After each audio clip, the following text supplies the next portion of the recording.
बिस्मिल्लाहिर्रहमानिर्रहीम। जनाब, स्टोरी मैंने एक ही शेयर करनी है और स्टोरी यही है कि वकला का एहतजाज।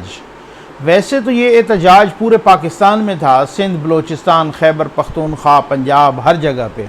लेकिन फेडरेशन में ये सुप्रीम कोर्ट ऑफ पाकिस्तान के सामने जो एहतजाज हुआ, जिस तरह के नारे लगे, हम देखते हैं, आप मेरी ये गवाही देंगे कि हम देखते हैं। आम तो मैं ख़ुद भी एक अदना सा लॉ का स्टूडेंट हूँ, मैं लॉ ग्रेजुएट भी हूँ, और हम देखते हैं आम तौर पे सुप्रीम कोर्ट के लॉयर्स जो है ना, वो हड़ताल नहीं करते। आम तौर ये बहुत ही, जब तक कोई ऐसा अनयूजुअल अनप्रेसिडेंटेड किस्म की चीज़ ना हो, तब तक वो सुप्रीम कोर्ट के। हमें याद है कि सुप्रीम कोर्ट के लॉयर्स ने एक दफ़ा एहतजाज किया था इफ्तिखार चौधरी साहब के ज़माने में, बल्कि उनकी बहाली के लिए। तो वो जनाब उस वक़्त जब उनको माजूल किया गया था सुप्रीम कोर्ट ऑफ पाकिस्तान के लॉयर्स ने भी, आज सुप्रीम कोर्ट में कोई पेश नहीं हुआ, बल्कि सुप्रीम कोर्ट के वो रास्ता भी बंद कर दिया गया कि जिससे साइलिन और वकला आते जाते रहते हैं। सुप्रीम कोर्ट की राहदारियों में बिल्कुल सन्नाटा रहा। तो जनाब, बात ये है कि ऐसा क्यों है। हमने देखा, हमें वो नारे भी याद हैं कि जब इफ्तिखार चौधरी साहब के ज़माने में या इफ्तिखार चौधरी साहब की बहाली के वक्त लगते थे कि चीफ तेरे जानिसार बेशुमार बेशुमार, और अब ये नारे कि जनाब चीफ तेरे ज़ाब्ते हम नहीं मानते, जजेस जनरल्स राब्ते हम नहीं मानते, यानी जजेस जनरल्स राब्ते हम नहीं मानते। ये नारे क्यों लगे? ये बहुत ही तशवीशनाक किस्म की सूरत हाल है, और ये इसलिए कि सुप्रीम कोर्ट ऑफ पाकिस्तान में जो जूनियर जजेस की तैनाती है, उन जूनियर जजेस की तैनाती के लिए भी ये बहुत बड़ी एक, यही असल में मसला यही है। और उसके बाद वकला कन्वेंशन भी हुआ, उस एहतजाज के बाद वो भी बहुत सख्त तकारीर की गई, बहुत सख्त, हर किसी ने बहुत सख्त तकारीर की। वो उस पर मैं अलग से एक वीडियो करूँगा। तो जनाब, बात ये है कि ये जूनियर जजेस की जो तैनाती है उसके ख़िलाफ़, और मैं समझता हूँ ये बहुत ही एक उसूली मौक़िफ़ है, ये बहुत ही एक उसूल की आवाज़ है। और इस उसूल की आवाज़ को हमेशा सिर्फ जुडिशरी में नहीं, बल्कि मैं समझता हूँ कि ये हर डिपार्टमेंट में ये उसूल की आवाज़ होनी चाहिए, हर डिपार्टमेंट में ऐसी आवाज़ होनी चाहिए। क्योंकि मैंने एक और वीडियो में बताया, अभी तो खैर ये है ना कि सिंध हाई कोर्ट से वो जो 5वें नंबर पे थे जस्टिस मोहम्मद अली मजहर साहब, उनको लाया गया, और अब उनको लाने की तैयारियां हैं जस्टिस आयशा ए मलिक साहबा, जो लाहौर हाई कोर्ट से 4थे नंबर पे सीनियरिटी पे हैं, उनको लाने की तैयारियां हैं जनाब। वैसे तो मैं समझता हूं कि हमारे किसी भी इदारे में, चाहे वो जुडिशरी हो, चाहे कोई और इदारा हो, एग्जीक्यूटिव हो, चाहे पार्लियामेंट हो, ठीक है ना, चाहे कोई डिपार्टमेंट हो, जैसे पाक फौज है, जब भी कोई ख़वातीन की नुमाइंदगी इस तरीके से बढ़ती है तो ये खुशाइंद बात है और ये अच्छी बात है। ये हमारा इंटरनेशनल कम्युनिटी में भी अच्छा एक मकाम पैदा होता है। और उसमें लेकिन क्या अजब इत्तेफाक है कि सुप्रीम कोर्ट की पहली वाहिद जज खातून जो कि आने लगी, और वो हैं जस्टिस आयशा ए मलिक साहबा, जो कि लाहौर हाई कोर्ट से, वही उनकी ये एलिवेशन या यही तकर्री सुप्रीम कोर्ट में, यही जो है ना एक मुतनाज़ा बन गई है और इसी पर एहतजाज हो रहा है। वैसे तो ख़वातीन की कहीं पर भी नुमाइंदगी हो तो वो खुशाइंद होनी चाहिए, लेकिन एक ऐसी नुमाइंदगी कि जो उसूलों को रोंदती हुई आए, जो उसूलों को और जो मेरिट के उसूलों को और जो सीनियरिटी के प्रिंसिपल्स को, जो इस तरीके से सीनियर बंदों को रोंदती हुई आगे आए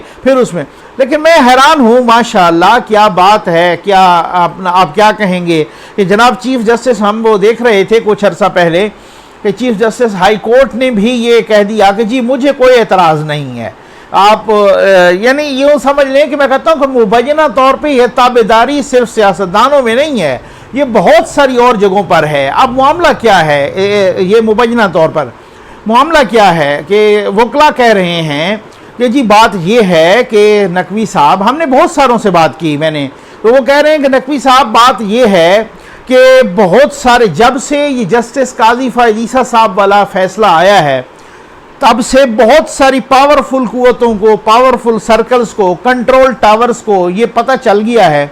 कि सुप्रीम कोर्ट अब हाथ से निकली, ठीक है। और ज़ाहिर है वो 6-4 की अक्सरियत से वो फैसला आया था, उस अक्सरियत को अक़लियत में बदलने के लिए या उसका वो डैमेज कंट्रोल करने के लिए या वो सारी चीज़ें, अब सुप्रीम कोर्ट में जूनियर जजेस की तैनाती करके एक तरह से जो आज नारे भी लगे जिसकी वो बहुत, मैं समझता हूँ बहुत अफसोसनाक नारे हैं, लेकिन उससे अफसोसनाक ये शर्मनाक के अलावा ये सोचना चाहिए कि ये नारे लगे क्यों कि जजेस जनरल्स राब्ते हम नहीं मानते, चीफ तेरे ज़ाब्ते हम नहीं मानते। और बाकायदा आज भी वकला कन्वेंशन हो या वो एहतजाज हो, उसमें चीफ जस्टिस ऑफ पाकिस्तान जनाब जस्टिस गुलजार अहमद साहब से ये बाकायदा मुतालबा भी किया गया इस्तीफ़ा देने का। खैर वो एक अलग सा वो बात हो जाएगी, लेकिन उसमें भी मेंशन करना ज़रूरी है कि यहाँ पे कुछ जजेस के और ख़ास तौर पे कुछ जो पनामा केस के भी थे उनके 3-3 प्लाट। अब आप अंदाज़ा कीजिए कि जितना एहतजाज, जितना क्रिटिसिज्म, मतलब किसी ने आखिर मंसूर अली शाह साहब, जस्टिस याहिया अफरीदी साहब, जस्टिस काजी फायद ईसा साहब, उन्होंने भी तो प्लाट लेने से इनकार कर दिया है ना। कल मेरी बात एक हो रही थी एक कर्नल साहब से, तो उन्होंने कहा कि नकवी साहब आप इस चीज़ को भी मेंशन किया करें, यहाँ पर ऐसे जर्नैल भी मुहिब्बे वतन गुजरे हैं और ऐसे बासूल और रसूल परस्त लोग गुजरे हैं कि जिन्होंने प्लाट लेने से उन्होंने भी इनकार किया था। मैंने कहा सलाम पेश करना चाहिए भाई। उन्होंने मुझे बताया भी सही कि वो गालिबन खैबर पख्तूनख्वा से थे, मुझे उनका अब नाम नहीं याद, तो कह रहे थे कि जब उनको प्लाट, तो उन्होंने कहा कि जी नहीं अल्हम्दुलिल्लाह मेरे पास अपना घर है और मैं रह सकता हूँ, ये मेरा प्लाट को गरीबों को दे दिया जाए। अब ये नहीं पता कि वो वाकई गरीबों को दे दिया या किसी और ने खैर से बटोर लिया, ये एक अलग से, ये फिर बहस अलग हो जाएगी, मैं इस पर एक और वीडियो में मेंशन करूँगा। तो बहरहाल वो बात ये है कि ये कभी हम ये सुनते थे कि चीफ तेरे जानसार बेशुमार बेशुमार, और आज हमने सुना कि जजेस जनरल्स राब्ते हम नहीं मानते और चीफ तेरे ज़ाब्ते हम नहीं मानते। तो ये क्या सूरत हाल है कि ये एक, मैं समझता हूँ कि ये वकला को, मैंने तो मुतअद्दिद बार कहा ना भाई, मुझे वकला की बार्स की मुख्तलिफ़ चीज़ों से इससे एक इख्तलाफ भी है, लेकिन जो वकला एक ऐसे अहम मोड़ पर डट जाते हैं ना, उनको सलाम पेश करने का दिल करता है। अगर ये वकला न डटें तो फिर मेरा वो जो तासुर बना था इफ्तिखार चौधरी साहब की बहाली से ऑनवर्ड कि जी अब जो आला अदलिया है वो बिल्कुल ही आज़ाद हो गई है, तो मेरा ख्याल है वो तासुर अब ज़ायल होता जा रहा है। और मैं अपनी तरफ से कुछ नहीं कहूँगा, हामिद खान साहब जब इतने सीनियर वकील होके, जो कि सुप्रीम कोर्ट बार एसोसिएशन के एक्स सदर भी, और पता नहीं क्या क्या उनके पास ओहदे रहे, और पता नहीं क्या क्या उनको, वो तो उस्ताद हैं वकला के भी और हर हवाले से। तो हामिद खान साहब जो है ना, उनके तो पूरे ग्रुप के पास कितने ओहदे रहे, ठीक हो गया ना। तो जब हामिद खान साहब जैसा बंदा, जैसा सीनियर वकील और जैसा अपराइट पर्सन वो ये कहे, वो ये कि जी जो मौजूदा चीफ जस्टिस साहब हैं जस्टिस गुलजार साहब, वो इस्टेब्लिशमेंट का सबसे बड़ा मोहरा है,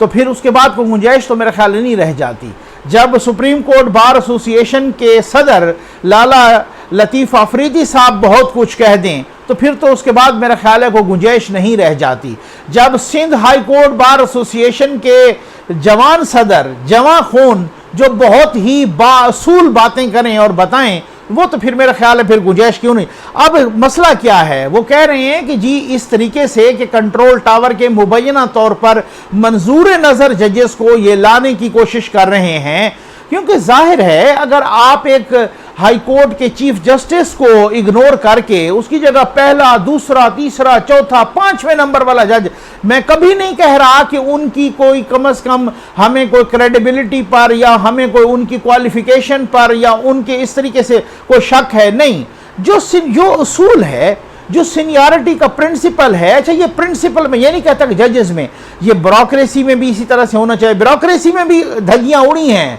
इस प्रिंसिपल की। ये जनरल्स की अपॉइंटमेंट, आर्मी चीफ साहब की अपॉइंटमेंट के वक्त भी यही प्रिंसिपल मद्देनजर रखना चाहिए,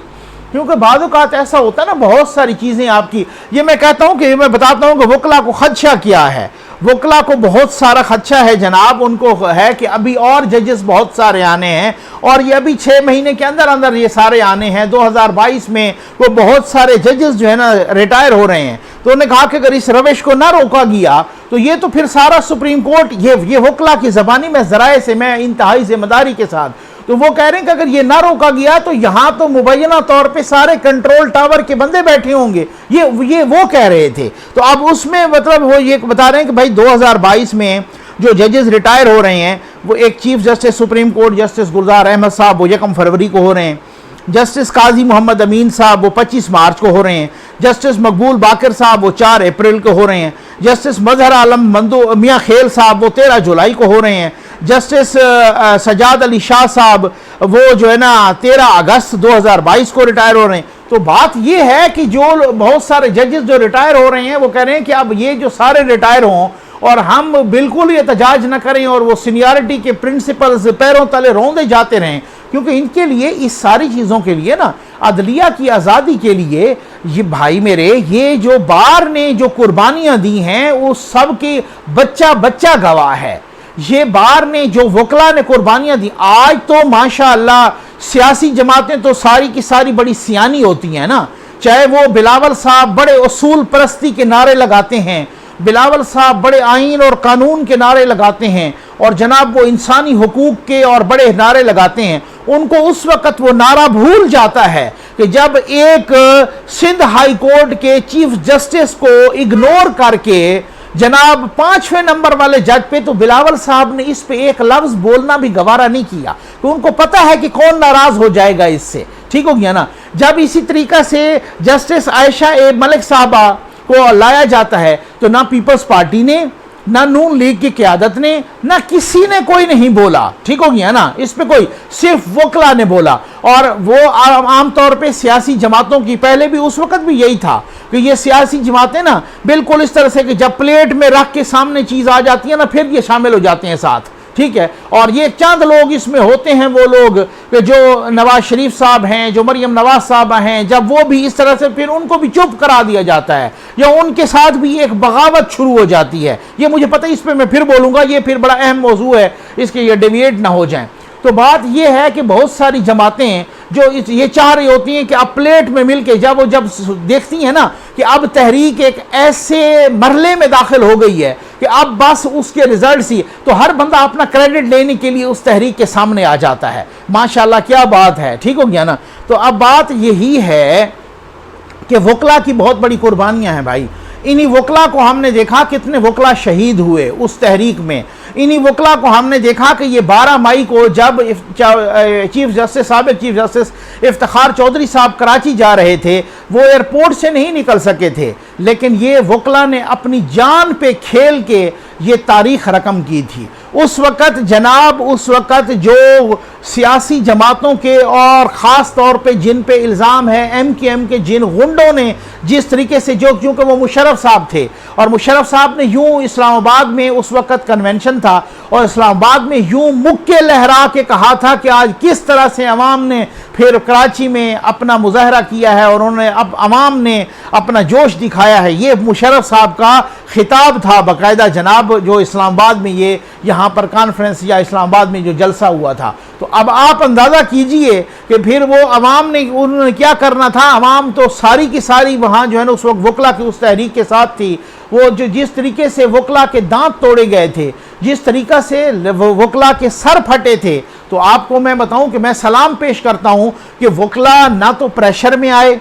वकला ना तो लालच में आए, वकला अब भी उसी तरीके से किस तरह के करोड़ों रुपए के ऑफर की गई। अच्छा, ये मुझे ज़ाती तौर पे पता है और ये बिल्कुल बहुत ही क्लोज राय से आप यकीन कीजिए इंडिविजुअली तोड़ने की कोशिश की गई, मुख्तलिफ बार्स को लालच दी गई, करोड़ों रुपए की, अरबों रुपए की फंडिंग का लालच दिया गया। फरोग नसीम साहब ने कहा कि आप जस्टिस काजी फायजीसा के खिलाफ एक करारदाद पेश कर दो, पास कर दो करारदाद, बस ये और तो और किसी ने वो करारदाद पास नहीं की, बल्कि उल्टा उनको नंगा कर दिया फरोग नसीम साहब को। ये हमें कहते हैं कि करारदाद पास करें, करोड़ों रुपए ले लें अपने फंड्स। तो मैं सलाम पेश करता हूं ना, फिर ऐसे नाजुक दौर में किसको नहीं चाहिए पैसे, अगर ऐसे भी कोई डट के खड़ा होता है तो फिर डेफिनेटली उसको सलाम पेश करना चाहिए। ये वो दौर था जब एक जुडिशरी का हम उस वक़्त 2007 की बात है कि हम उस वक़्त लॉ के बिल्कुल आखिरी साल में थे, तीसरे साल में, और वो कंप्लीट हो गया था तकरीबन। तो हम बड़े जोशो खरोश में, और जनाब सुप्रीम कोर्ट आते,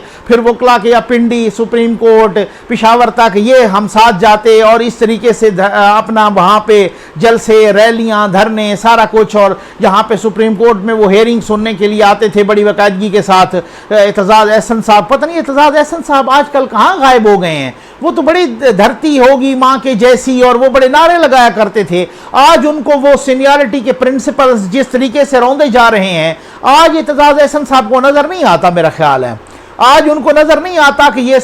जो जूनियर जजेस को यहाँ लाया जा रहा है वो क्यों नहीं नज़र आता। वो उसकी भी एक वजह है, और वजह वो ये है कि बहुत सारे लोग बताते हैं कि बहुत सारे कमज़ोर पहलू बहुत सारे ताकतवर लोगों के हाथ में हैं। अच्छा, बहरहाल इसमें बाद में बात करेंगे। खैर, बहुत सारे काम के लोगों ने बताया मुझे। अब मसला ये है कि बहुत ही इस तरह की ये कुर्बानियाँ हैं, और हमने तो ये सोचा ना कि जनाब के वो अपना इफ्तिखार चौधरी साहब से ऑनवर्ड कम अज़ कम जो छोटी लोअर लेवल की अपना इसमें अदालतों में, जो नीचे अदालतों में, लोअर कोर्ट्स में अगर इस तरह की कोई इंटरफेरेंस या वो सारी हो, तो कम अज़ कम ये है कि सुप्रीम कोर्ट की हद तक अब बहुत कुछ एक अदलिया आज़ाद हो गई है। लेकिन पिछले कुछ सालों से हमें महसूस हुआ कि आज़ाद क्या, ये तो उस पर एक धब्बा हो गई है, जैसे बाबे रहमते ने किया। जैसे हमने देखा कि आर्मी चीफ की एक्सटेंशन का वो वक्त वो आया, और जनाब आज कन्वेंशन में सिर्फ और सिर्फ बाबे रहमते को, ये इनको नहीं रगड़ा गया, आज सियासी जमातों को भी रगड़ा गया। तो उन्होंने कहा कि जनाब के एक आर्मी चीफ साहब की, अपनी मौजूदा आर्मी चीफ साहब की एक्सटेंशन का वक्त जब आया, तो उस वक्त हमने इनिशियली तो ये सोचा ना कि जनाब के खोसा साहब, वही खोसा साहब जिन्होंने इमरान खान साहब से कहा था कि आप इधर उधर क्या भटक रहे हैं, आप आए इधर सुप्रीम कोर्ट में ले आए नवाज शरीफ का मुकदमा, मैं यूं करके उनको जो है फारिग करने के लिए तैयार हूं। वही जस्टिस खोसा साहब, उन्हीं का तारुफ करा रहा हूं। तारुफ और भी बहुत सारे हैं, खैर बात फिर लंबी हो जाएगी। तो जनाब उसके बाद उन्होंने कहा कि वही लोग, कि हमने तो ये सोचा कि जी अब तो वो आर्मी चीफ साहब के एक्सटेंशन का मामला आया है, तो अब तो बस अब गया। तो पता चला उन्होंने 6 महीने की एक्सटेंशन खुद से दे दी, माशाअल्लाह। और फिर उसके बाद जनाब कहा कि भाई आपने सियासी जमातों से, पार्लियामेंट से वो करवा के आनी है, और पार्लियामेंट से भी उन्होंने, पार्लियामेंट ने भी अमन्ना व सदकना कहा, और तमाम जमातें जनाब शुरू हो गई और उनको एक्सटेंशन दे दी। अब वो एक्सटेंशन भी एक मुतनाज़ा है अभी तक, क्योंकि उसकी वजह यह है कि उसका भी सुप्रीम कोर्ट में पड़ा है केस, क्योंकि उन्होंने तो अब ये बहुत सारे लॉयर्स कह रहे हैं कि ये कहा गया था कि आप लॉ में तरमीम करेंगे, आप आईन में तरमीम करेंगे, और ये आर्मी एक्ट में तरमीम की गई। तो ये बहुत बड़ी बात है, ये बहुत सारा अब अभी तक वो भी एक सिलसिला पड़ा है, और केस वैसे का वैसा पड़ा है, वो चीज़ फाइनल नहीं हुई, लेकिन बंदा अपने 3 साल माशाल्लाह पूरे करने को है। यहाँ पे ऐसे ही होता है, ठीक हो गया ना। तो अब खैर इससे आनवर्ड में एक और मैंने वीडियो करनी है। तो ये एक बहुत ही इंसाफ वो वाली बात है ना, मैंने आपको कई दफ़ा पहले भी कहा, बताया कि विंस्टन चर्चिल ने कहा था, अपने वज़रा ने और दोस्तों ने जब कहा कि जी खदशे का इजहार किया कि हम कहीं जंग हार ना जाएं ये जर्मनी के खिलाफ, तो उन्होंने कहा कि क्या हमारी अदालतें इंसाफ कर रही हैं, तो बताया कि जी बिल्कुल इंसाफ कर रही हैं। तो उन्होंने कहा लेकिन इससे क्या ताल्लुक है जंग से। उन्होंने कहा जिस मुल्क में अदालतें इंसाफ कर रही हों वो कौम जंग नहीं हार सकती। क्या ज़बरदस्त किस्म का विंस्टन चर्चिल का वो तारीखी जुमला था, और क्या ज़बरदस्त किस्म का नेल्सन मंडेला का जनाब तारीखी जुमला है कि जो गुर्बत है वो खैरात से ख़त्म नहीं होती, गुर्बत इंसाफ से ख़त्म होती है। और मैं कहता हूँ क्या ज़बरदस्त किस्म के ये तारीखी अल्फाज हैं, और गुर्बत वाकई खैरात से ख़त्म नहीं होती, गुर्बत इंसाफ से ख़त्म होती है। लेकिन बात यहाँ तक तो ठीक है नेल्सन मंडेला की, फिर मैं ये कहता हूँ कि गुर्बत इंसाफ से ख़त्म होती है, लेकिन इंसाफ प्लाट से ख़त्म होता है। कि जब एक की जगह 3-3 इंसाफ देने वाले प्लाट लेंगे, तो फिर कहाँ की गुर्बत और कहाँ का इंसाफ मुबैना तौर पे माज़रत के साथ। उम्मीद है आपको वीडियो पसंद आई होगी। आपका बहुत बहुत शुक्रिया।